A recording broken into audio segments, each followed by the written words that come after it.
Magandang umaga po. Good morning, Dr. Ted. Hi, maayong buntag.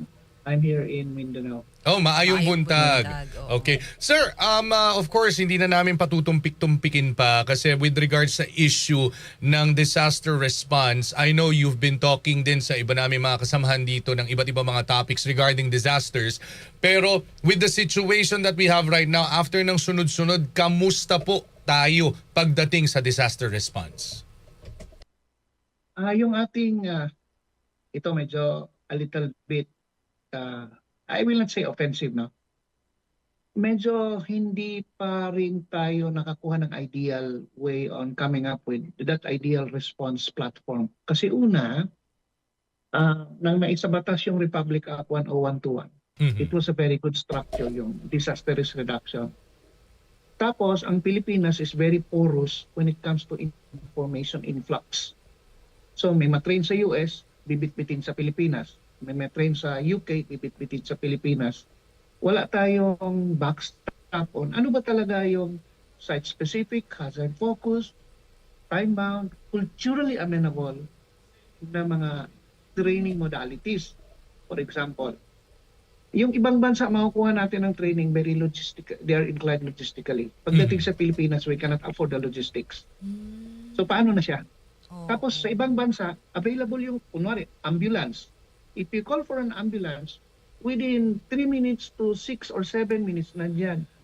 Sa Pilipinas, parang hindi. So, merong hindi tugma. Tapos pag bitbitin mo siya sa Pilipinas, hindi siya bagay. Parang a little bit off. Hindi akma. Ngayon, okay, I'm gonna go into the flood. Itong flood, marami nagte-training WASAR. Water Search and Rescue. Agree ako. So part doon, binabaliktad yung rubber boat, part sa training.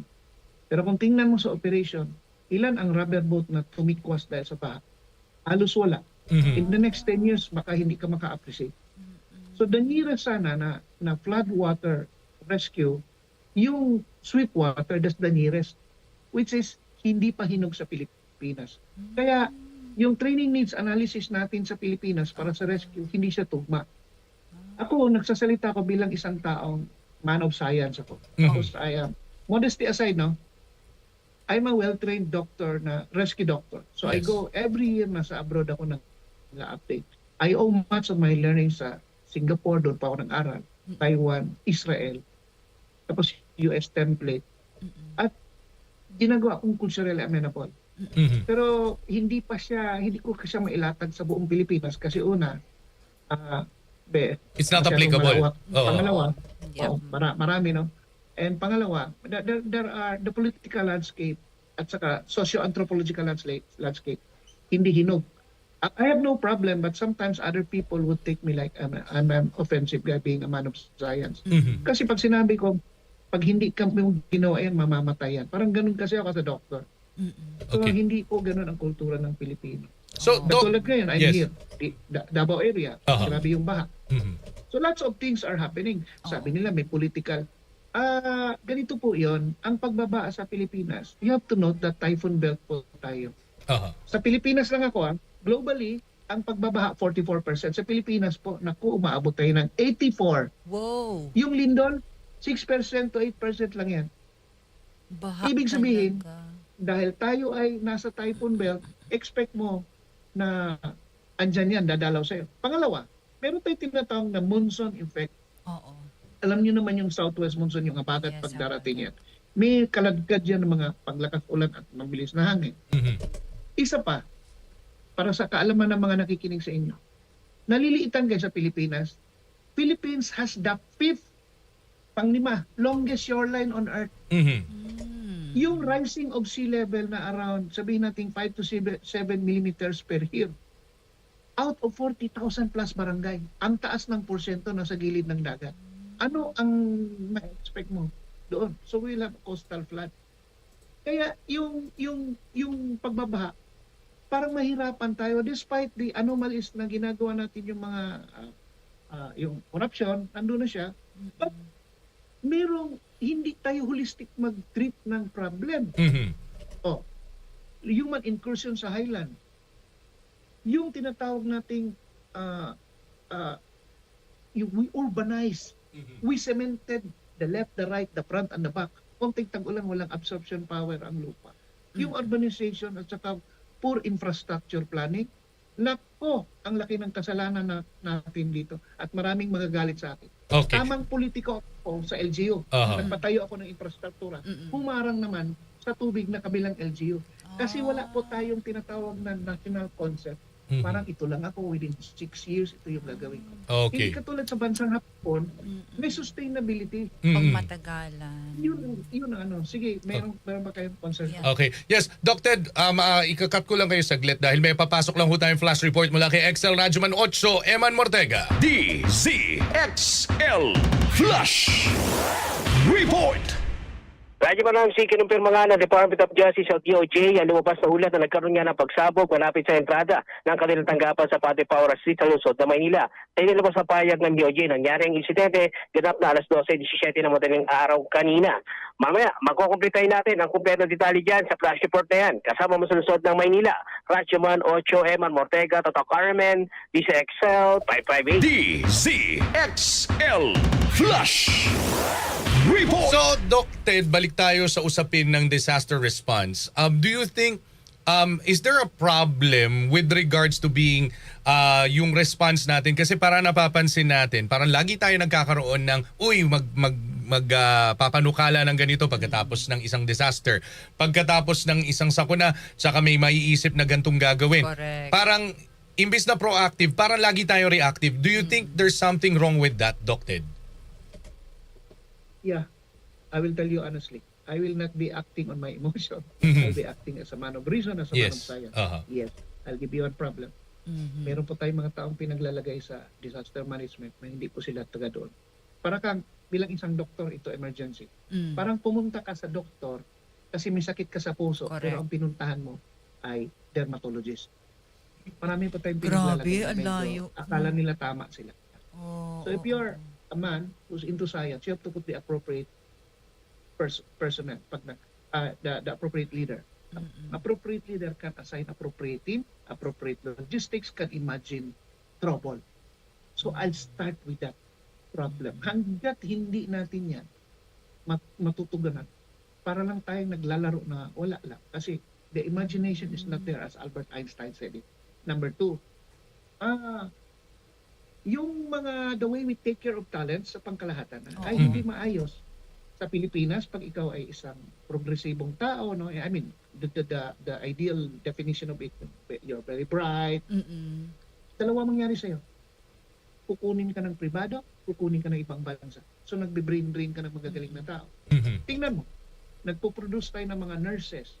Asan? Napunta sa labas. ibang bansa. Yung mga rescuer natin nagpupunta sa Middle East because, of course, economic reason. Correct. Pero sayang, we don't know how to take care of them. So, nawawala, nagkakaroon ng gap. Ang iniwanan niya, progressive na siya, inunan lang niya ng karunungan niya ng mga training niya dito, binigay niya sa ibang bansa. Gap na naman, balik na naman tayo sa zero. Oo. Thirdly, yung ating way of prioritizing disaster management, halos wala kasi parang na-distribute yung ating budget despite the fact na marami tayong kaguluhan. Parang it's a feeling amongst lawmakers natin. Saan ka nakakita? For the last 4 years, numero 1 na ang Pilipinas na grabe sa hazard. To tell you honestly, isipin mo lahat ng hazard sa buong mundo nasa Pilipinas except anything about snow and ice. Bawat isang hazard na yun, ginagawa ng action plan. At yung hazard na yun, may appropriate response pathway. At matitrain ka. Ititrain ka sa gano'n. Diba? Water, collapse structure, hostile environment. May kanya-kanyang training yan. Tapos, dahil sunod-sunod, hindi ka halos nakakaporma. Kasi una, budgetary constraint, despite the fact na may batas. Pero feeling pag mga LGU leaders, pag hindi nila love yung DRR, hindi well-equipped yung kanilang I've been going around the country, dito ako sa Kidapawan, galing Davao, galing Lawag. Hindi walang Pilipinas Merong matikas na LGU, may LGU na wala talaga, as in zero. So, it's because yung the aura, I mean the feeling, wala siya doon. So, pag ipunin ko to, sasagutin ko, kaya tayo ganito, parang back to zero. Minsan, isa na lang, baka hindi nyo napansin. Maraming rescuer na lumalangoy sa baha, mali yung flotation. May tama po yan, type A, type B, type. Meron po yung type 1 pala, type 2, type 3, type 4. May mga types po yan. Yes, Doc. Hala, sa atin, wala, hindi na susunod. So, nako-compromise yung safety. Oo. Tapos, pag nakita tayo ng ibang bansa, nawawala ng respeto sa Pilipino because we just play around with not unsafe practices. So, kasama po yan bakit bumababa tingin sa atin. Kasi we are not into what is really right. So, these are the things that affect us directly and indirectly. Oo. So, Yeah. Ngayon, kung kayo, i-train ko kayo, tapos pamali-mali training, mali yung ituturo ko. Yes. So, Yeah. or ako, magaling ako mag-train. Ikaw, siyempre, tumatanda tayo, or somewhere along the way, chase your career. Ako, ng ibang bansa, papalitan ako. Wala siyang, ang sustainability is not in our arena. Dr. This is, Yeah. yes, ma'am. Dr. Ted, partner, tanong ko lang, maraming salamat po sa inyong paliwanag na yun. Dr. Ted, nabanggit mo kanina, sa simple lang po at madali ang paliwanag, holistic approach. Pakipaliwanag nga po sa ating mga nakikinig at nanonood bilang isang disaster response expert. Ano po yung holistic approach na sinasabi niyo pong kailangan natin? Okay, ganito po yun. Bigyan ko kayo ng isang gawin ko sa community. Yes, sir. Nag-address kayo ng problem. Okay? You just don't save a life. Titingnan mo. Bibit-bitin ko yung pamilya. Ano ang treatment ko doon sa family na merong kasamang person with disability? Ano ang treatment ko doon sa family? Bibigyan ko ng food assistance pero hindi halal kasi Muslim community. So pag tumingin ka yung holistic, kailangan nakuha mo lahat, natugunan mo lahat, even the cultural sensitivity. Pag tumulong ako sa'yo, meron akong battery behind me who's gonna take care of psychological first aid, who's gonna do play therapy sa mga bata na nasa evacuation center, Okay. who's gonna look into the health scenario sa sanitation Yes. upang sa gayon tinanggal ko dahil lindol doon Oo. sa isang lugar pero nagkaroon naman ng cross infection sa loob ng Naku. So pag nagtulong ka, ayusin mo na, buo na, even not only the cognitive part, but the psychological, even the spiritual. Para ang isang tao, yung matibay siya, makarecover sa kaagad, mabilis. At pag mabilis siya, maibalik mo, ma-reintegrate mo sa society, re-operational siya, wala siya halos PTSD. Okay. Which is not really happening. Although, we are not the only ones na victim, but Europe has a very good campaign on this. Even the US. Nauso na lang sa Pilipinas lately yung mga psychological first aid. Yeah, sa kasama mental ng health. todo ang Pilipino. Very DSWD. robust tayo. Hindi tayo katulad ng ibang lahi na nakakita lang ng dugo, nag-change career na. But we have to do it. Kayong dalawa, Holistic approach. I'll just make it simple to you. Pag kunwari, may sini-PR ko, binuhay ako. So, nabuhay ko. Okay, nabuhay ko. Tapos, prescribe ako, pinauwi ko. I did not give any advice to it. Pag-uwi doon, because you did not know about the prescription, bawal pala ang pasyente maglakad sa palengke at hindi ako nagbigay. Pabalik sa ospital mabilis. Pero within a week, balik siya. Because, nagkamali ang recovery program niya. Because I thought I was just saving the life. Pero gawin ko ngayon, nag-prescribe ako, si ma'am, nanay niyo, ang pagkain niya, low salt, low fat. Huwag po, kailangan naka-wheelchair lang. Huwag po siyang palakarin sa hagdan. Ang kwarto niya, ibaba na lang po doon sa para hindi siya Tapos ito yung toilet, niya. Ganyan dapat holistic tayo. At kayo sa bahay, be patient. Pag hindi siya nakapagsalita maayos, huwag po natin siyang taas ang boses. Kasi pag tumaas yung kanyang stress level, mag-release yung cortisol, tataas yung alta pressure niya, mga ganon. This is what I mean by holistic. Okay po. We want to do it more humane. Ilang science. That's the point there. Okay. So Doc Ted, now na medyo kapos na tayo sa oras, pero anong mensahe nyo sa Pangulo? Kung siya na ay nakikinig ngayon, pagdating dito sa usaping ito, anong mensahe nyo sa kanya? Ang ko lang sa leadership up to the President. The President knows me because after we climbed Everest, naging adopted po ng Ilocos Norte. In fact, through Secretary Bertamin before. Kinuha niya po ako sana mag-undersecretary. Pero sabi ko naman na hindi po ako pang office. Utilize me sa field kasi sayang yung skills ko. Opo. Very invasive. Pero ang gusto ko lang pong masabi sa kanya, no, kung sa lahat ng mga local government up to the president, let's look into disaster science as science itself. Let's just practice three. One, you have to admit that we really have trouble. It affects the economy. And when you deep dive on it, go into the science. Number two, create a very robust culture. Huwag lang po resilient culture. Anti-fragility. Ang resilient, kailangan matamaan. Pag nag-create ka ng culture, it's like a dogma na paniniwalaan, Mr. President.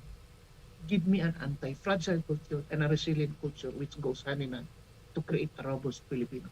Okay. Number three, let's start assigning people who are into the science and ethics of saving lives. No? Baka ma-misinterpret pa ako, it doesn't mean me. Lagyan nyo, ang ilagay niyo pong tao dito ay ang taong nakakaintindi horizontally and vertically into the science, ethics, and everything about disaster management. Because Philippines is into the midst of all trouble. Let's create a very good leader and army so that we can fight back with all the insults happening around. Okay. So, Okay. So, God Doc bless Ted, you, Mr. President. Thank you Doc po. Ted, maraming salamat po sa oras na ibinigay niyo po sa Thank you, amin. Doc. Mabuhay kayo at salamat sa oras. Thank you very much Doc. po. Good morning. Thank you. Ayan po si Dr.